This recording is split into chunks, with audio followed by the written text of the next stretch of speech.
Hi, everyone. Welcome back to Connect Reimagine. Let us know in the chat where you're joining from. I saw a few familiar names and faces. I know that we have people from Southern California. I saw Nia. I know you're from Mexico.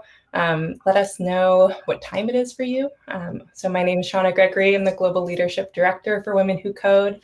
I'm based in Boston at 7 p.m., so the sun is starting to set here. I'm really excited to be joined on this panel with Tara Hernandez and Jennifer Manry, and we're really excited to talk a bit about what it means to find community at work and how to do that, and the importance of building community in the workplace. So I'm actually going to ask the panel to introduce yourselves. Let us know your name, of course, your role. Also, if you have a fun story about your hometown, we'd love to hear what your hometown is known for. So that's our question of the day. Tara, I'll have you go first since we talked a bit about this. Welcome, Regina. All right. Oh, hey, Regina. I'm Tara Hernandez. I'm an engineering manager in Google Cloud and a long-term DevOps aficionado. I am based in the West Coast, San Francisco Bay Area, and in fact, I live in a funky little town in Marin County called Fairfax. And Fairfax is actually known as the birthplace of mountain biking. So Otis Guy and Kelly Ritchie, like all of these bike brands that you see, those were all a bunch of hippies in Fairfax back in the 70s.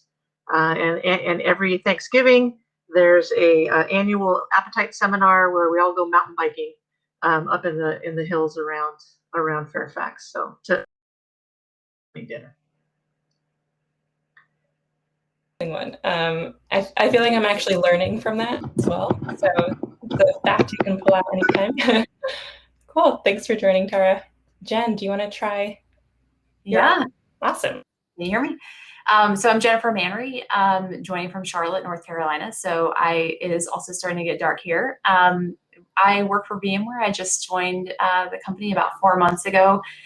And I am originally from Newport News, Virginia, so southeast part of Virginia. And while I don't have a really fun story about like my hometown, our town is neighboring to Colonial Williamsburg, so and Jamestown and Yorktown. So we spent a lot of time as kids in like the things that you learn about in history about Colonial Williamsburg, Colonial Yorktown, and Colonial Jamestown. And I didn't realize until I moved away that like people actually go and visit those places from far away. We just kind of grew up in their backyard and kind of hung out there.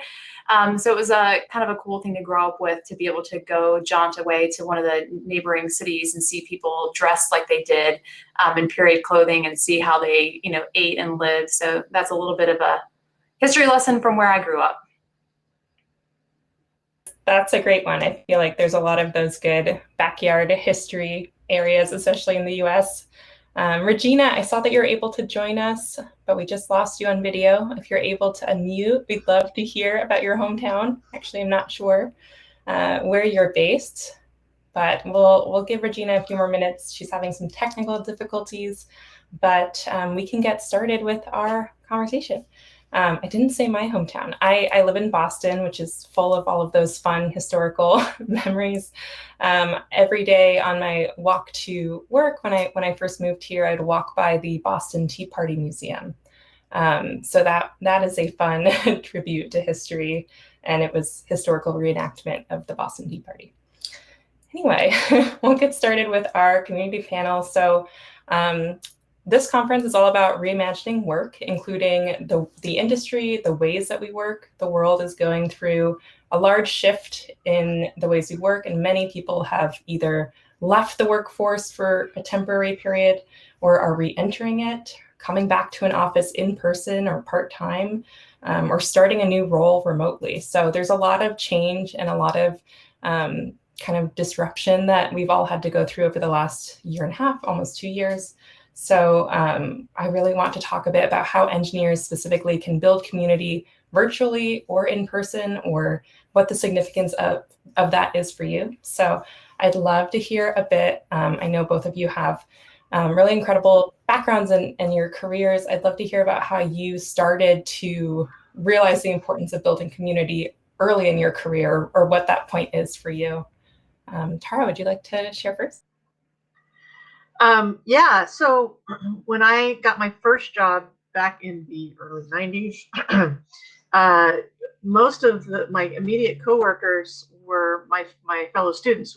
I went to UC Santa Cruz, and a lot of students at the time either went to Santa Cruz Operations, which was an operating system company, or they went to Borland International, which did developer tools and databases. And so I ended up at Borland, and so a lot of my coworkers were fellow Slug alums.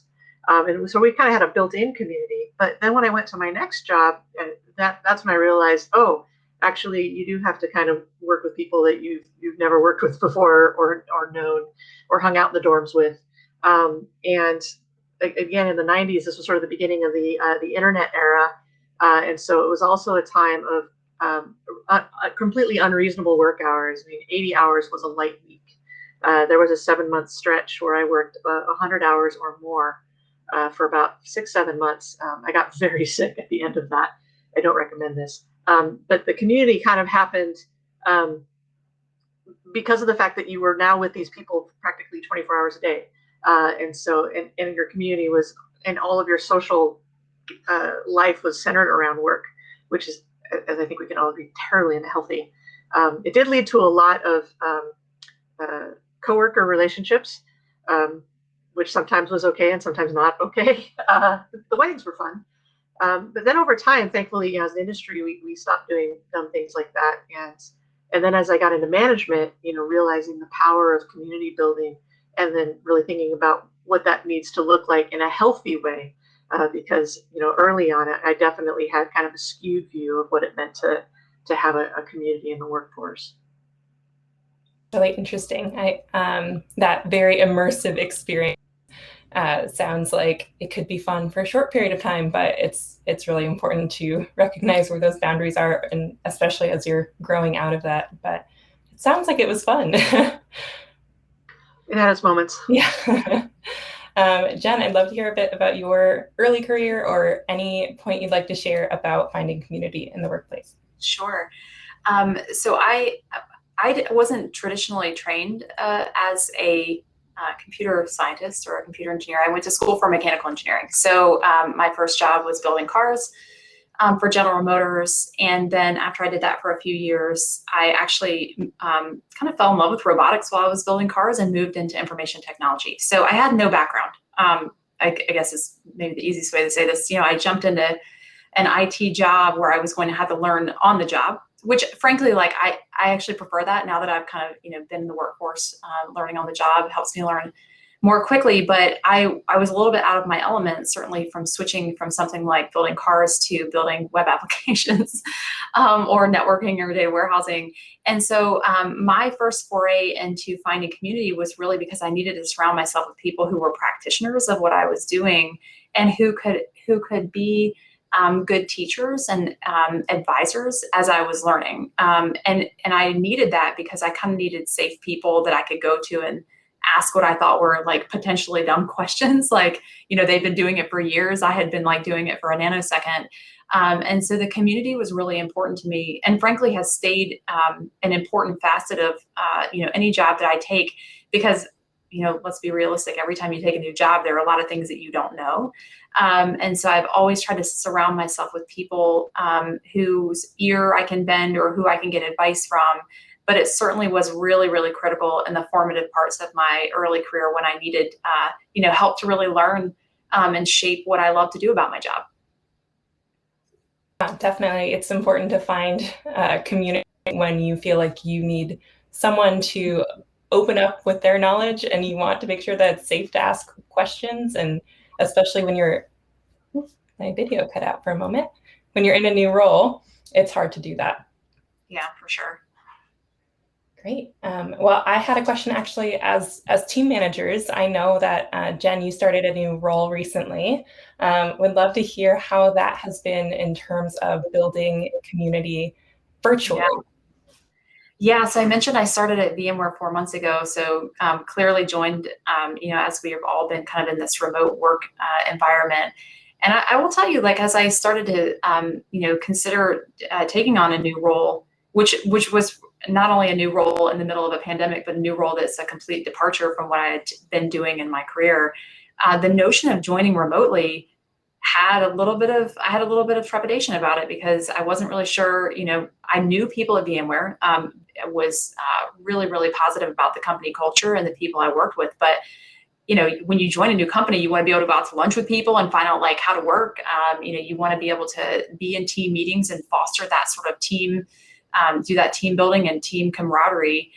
And so I was like, what is this going to feel like, and how will I actually bond with people when it's all over? Even the best of video collaboration tools.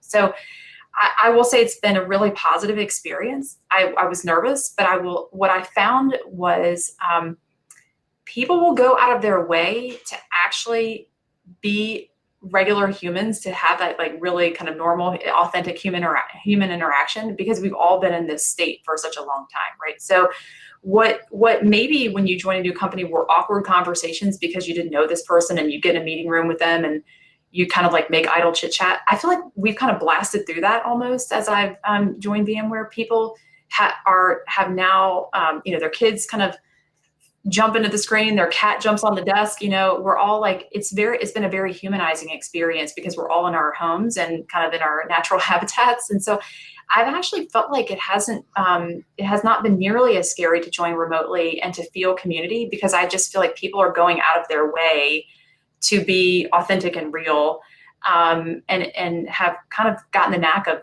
doing the interaction over video collaboration tools. So I've just kind of done the thing I would normally do, like meet and greets with people. But we have far more like personal conversation. Like we talk about where we're from, or we talk about like the things that we like or what's going on in our houses, because it's just sort of become kind of commonplace to do so. So it's been not as daunting as I thought it would be to join in a remote situation and feel part of a community. Definitely.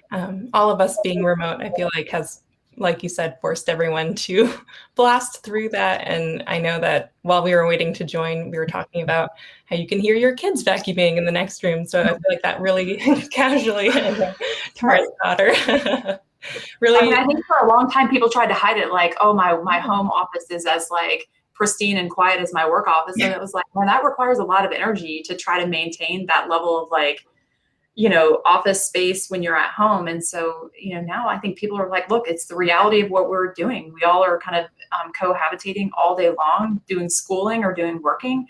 And people, I actually think it's made the workday better because you get to know people at a deeper level than maybe you would superficially learn about them when you're kind of in an office setting. So it's had its pros. Yeah, absolutely. I mean, we're seeing inside of many people's homes, and that's not an opportunity Right. you normally get on your first day of work. So yeah. And Tara, I know when we spoke about this a few days ago, we were talking about a few ways that you had to make time to actually build that team kind of camaraderie and community as a manager. And I'd love to hear more about that.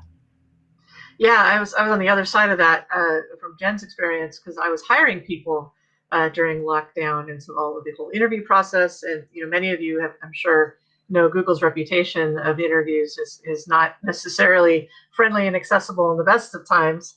Though I personally believe that we should improve there, and I think in our organization at least it's not too terrifying.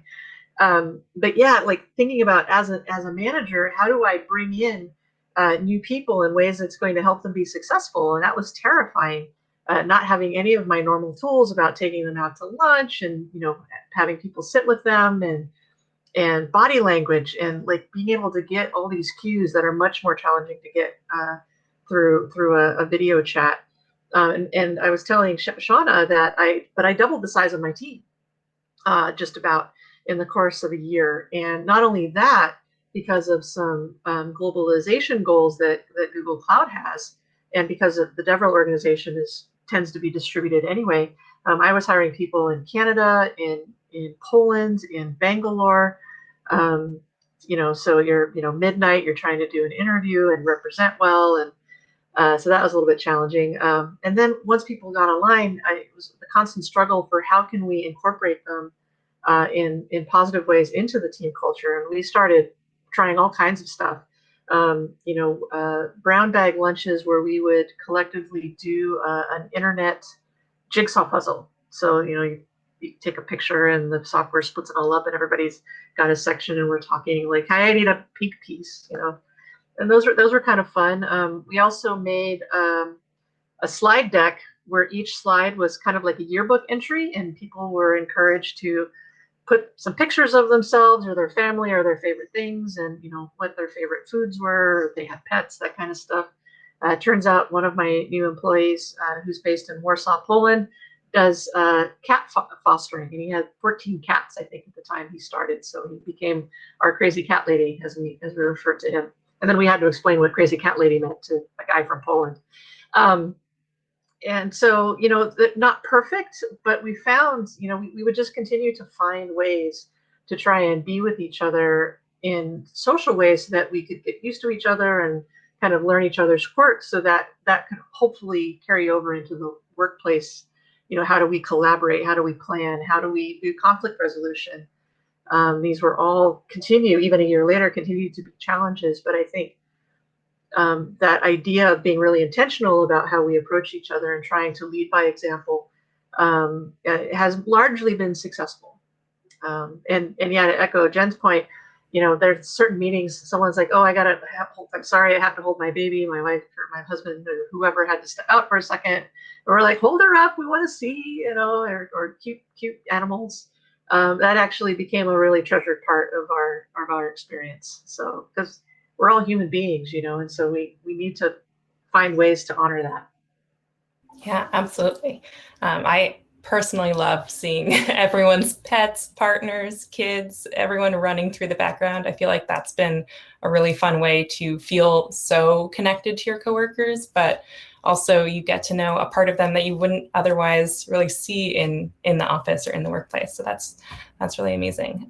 So you kind of touched on a little bit towards the end about what's so important about building community at work. So this conversation is not only about making friends and, you know, feeling great in the workplace, but when you get to know your colleagues or your coworkers as people and on a deeper level, you actually get to work better together in a way.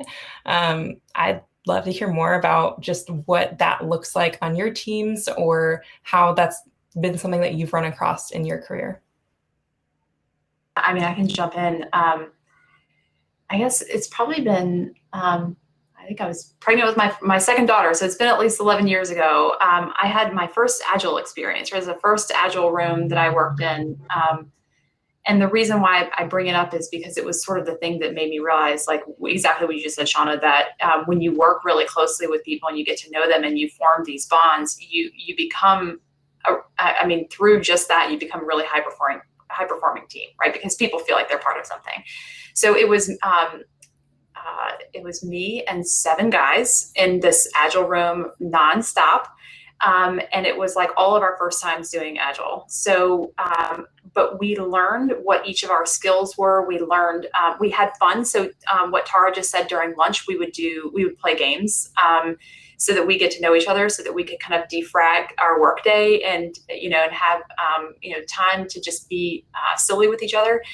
And then we'd get down to work and we'd all be like super focused.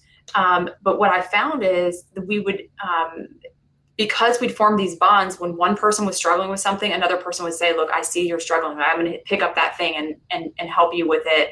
And the work got done much more smoothly. And then when we had conflicts, we would do our retrospectives. We called them postmortems, like every 2 weeks. And they became really, because we had bonded so well and formed this little community, this tight-knit, you know, team, we could have really candid conversations about, like, you know, the performance of the team and where things didn't happen the way that we were expecting to. And, you know, people would voice, you know, concerns more openly. And so that was, I think that, that kind of high performance work environment created by really strong bonds and creating a community with our team taught me a lot of really valuable lessons that I then carried forward. I mean, I say it was 11 years ago, it's probably 12 years ago, maybe. But now I try to replicate that dynamic, even when we're not all sitting in an Agile room together, to do exactly what Tara said, like to have fun with the teammates, to learn about them as people, because you kind of break down some barriers that exist, and then you really, really get to know each other, and you can deliver amazing things that way, because everyone feels like they're valued for something more than just like the bits and bytes they're slinging around all day. So, that's been an important focus for me as I've kind of carried on that experience into just about every other job. So 100% what you just said. And also there's kind of reflecting more, I don't want to focus on the negatives, but without that, problems become harder, right? I have a great example. I have an engineer, absolutely stellar person, best of intent always, not a natural American citizen from another country. I know this person really well, and so when they communicate in my head, I'm hearing their voice, I'm understanding where they're coming from. They sent out an email, which when I looked at, no problem. And then others who did not know this person well were having, unanticipated responses, negative ones, to what was said because they didn't have a context of who this was and were not able to apply that knowledge of that person as a person, and therefore they were misinterpreting the message, right? So no harm done, no blood, no foul. We clarified it, but then we're thinking about like this is continues to be a problem, right? That lack of understanding that we have with each other can cause all kinds of inadvertent challenges, even in the most, what you would think, innocent of circumstances. And so that really kind of, led to some hard looks on, are we getting complacent? We've been at this shelter in place for over a year now. It's still many months before we come out of it. And, we continue to we identified the need, we continue to invest very aggressively on this idea of us as a community, because we're going to just have to keep this going. And as also, in the future, even when we are back in the offices, we are now in more continents than we used to be. We used to just be United States. Now we're in 7 countries and across 24 hours worth of time zones. So the lessons that we're learning now are going to continue to apply. And it's going to be super critical for us to keep trying to do this community building, even in a virtual way. Yeah, absolutely. I feel like everyone will be going through that transition at different stages, right? As different parts of the world are coming back to in-person events or in-person office, part-time or full-time. I feel like it will be very staggered for everyone around the world. So that's definitely going to be a challenge. I feel like we have to talk about Women Who Code as part of your community. So Women Who Code is my community at work because I was a volunteer for many years and I joined the team full-time about 2.5 years ago. But the reason that I joined Women Who Code as a volunteer was to find what was missing in my workplace, which was a community of people I could bond with and ask questions to and get a sense for what the industry was like in the city that I had just moved to. But and I have since talked to many of our volunteers and members from around the world who have similar stories. But both of you, as advisors and board members to Women Who Code, I'd love to hear about how you found our community and what that experience has been like for you. Yeah, I mean, Shanna, you know this because I think we paired up together when I moved to Charlotte. But when I was in Richmond, and doing women in tech work, Women Who Code was a really important organization for me to partner up with because I like you, I wanted to find out like what's going on in like Central Virginia in terms of the technology community, and what do women in this community need in order to feel like they're part of it, that they want to stay in tech, or if they aren't in tech and they're interested in it, how do I make it less fear invoking or anxiety invoking to do something totally new. So that Central Virginia network, getting that up and running was an important part of my community because it allowed me to get more in touch with other women that were in the area, and also to make it feel like I was also contributing back to the community, right? Because I'd gotten so much from employee resource groups and other organizations like that. And then when I moved to Charlotte, it was the first thing I looked for. I looked for the Women Who Code, network, because I thought, like, look, I had so much great, experiences when I was in Central Virginia, and when I joined and I moved here, I couldn't find it because it wasn't here. And I thought, like, this is a real miss. that community gave so much back to the women who participated in it, and I felt like we really needed to have one here in Charlotte. So that's Shauna, how you and I started working together was to launch that here in Charlotte. But it is, to me, a very important group of people to have, for all the reasons I said about my early career, right? Like, I moved to a new community, I moved into a new job. I want to be able to have a group of people I can reach out to and learn from, ask questions about, like, what are the local industries like? What is it like to live in Charlotte? You know, I'm learning something new. Is there someone doing something similar that I can lean on?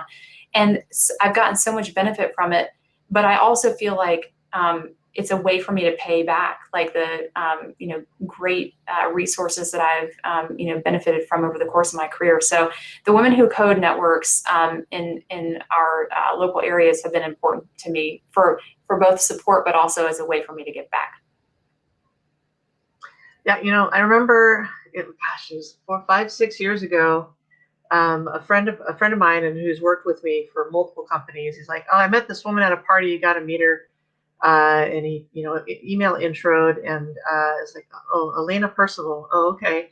And we met for lunch. She was still in San Francisco at the time, and we had lunch at Plouf, which was a French restaurant in the financial district. And she's telling me about this new organization that she's getting going.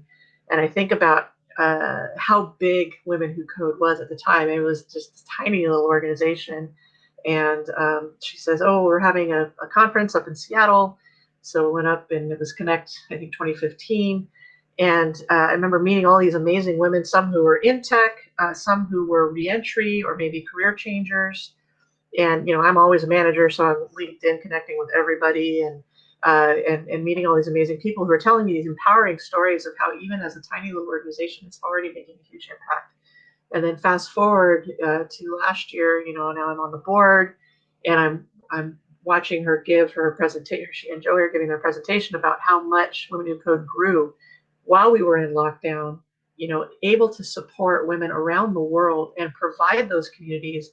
And I could not remember a time I had felt prouder at seeing what this organization evolved. And obviously, Elaine and Joey are two people, and they're important leaders, but you know, the power of the volunteer networks, you know, getting established, and hearing from a lot of these women. There was a woman there who had been out of work for 10 years. She was a stay-at-home mom, and was like, "Okay, well, I'm going to go boot camp." And I think she went to Galvanize, which hosted the Connect conference that year. And she pinged me in LinkedIn 2 years later. She says, "You know, I haven't run across your post. I just want to let you know I got a great job. It was so great to meet you. I just want to let you know." And I was just like, right. And, you know, between, I know talking to Lisa Smith at one point, who was director at Raleigh Durham Network, you know, the biggest thing that they had was their brunches, you know, to get together and support each other and just build the community that way. And in San Francisco, like, it's all about interview prep and algorithms practice and the technical communities. And it's just profoundly amazing to me how many lives Women Who Code has been able to positively impact. And I've been really grateful for it. And I look, every time I go to the list of networks, I just giggle, because I was like, "Oh my God, look at all these countries. We're everywhere," right? And to your point, you know, you went to look for one and you started a new one because there wasn't there. And that's the power of this type of organization. But in a lot of cases, it probably is there already. And it's there for all of us if we need it. From the social to the technical, right? We need all of that. Yeah, absolutely. I love hearing about both experiences just in building communities within your own teams, and also looking for that outside. I use Women Who Code as an example, of course, but there's so many communities that exist for people who are trying to find their way in the tech industry, or trying to feel less alone in whatever circumstance that they're in. So it would be terrible if we didn't talk about how Women Who Code is a community that you can lean on if you're looking for a new role, or if you are going through a major shift. A lot of our attendees in the next, you know, couple hours are going to be talking about how to, you know, learn a new skill and interview for a new job, or all of these things are available. I see Susie is in the chat. She's giving a talk tomorrow, I believe, on connecting teams through purpose and fun. So I feel like a lot of our conversation is really tying in with the theme of the conference. And we've had a lot of people in the chat sharing resources with each other on how to connect with your teams. And a lot of really great examples of games that you can play with people. The last thing I just want to leave everyone with, because we're starting our sessions in about 5 minutes, what is one kind of solid piece of advice, if you can say more than one, but succinctly, that you would give to the audience if they feel like they're missing community at their work? Jen, you want to go first? Or? First, Tara. You want me to go first? Okay. So first and foremost, I think, whatever company that you're at and whatever you're feeling, there's likely someone else out there who is in a similar boat. And it can be as simple as just sending out an email to your team or your org, inviting folks to meet for virtual coffee, right? Or once we're back in the offices. You just put yourself out there, and I guarantee you will find at least one other person who can be someone that you connect with, and it can be as simple as that. If you're at a bigger company that has more resources, obviously I'm at Google now, though this is my first megacorp. Google has employee resource groups and other kinds of social interest groups and 15,000 different types of ongoing education and learning. So there's kind of a plethora of things. But just any kind of just reach out and try to connect with anybody as a first step. I'm guaranteed that you'll have success in that realm. Yeah, I'm gonna give you a +1 on both of those things. So when I joined VMware, the employee resource groups were the first place I went, because I'm like, I don't really know a lot of people, so I want to jump in and feel like I'm contributing to the company, but also meet people through this, and it's a very easy way to do that. And I think the other thing is I happen to be a really naturally introverted person, so I remind myself, like, just do exactly what Tara said. Put yourself out there, make a buddy. It's everyone. I have not ever asked someone for help or asked to kind of become friends with someone and have them be like, I don't want to help you. I've not experienced that.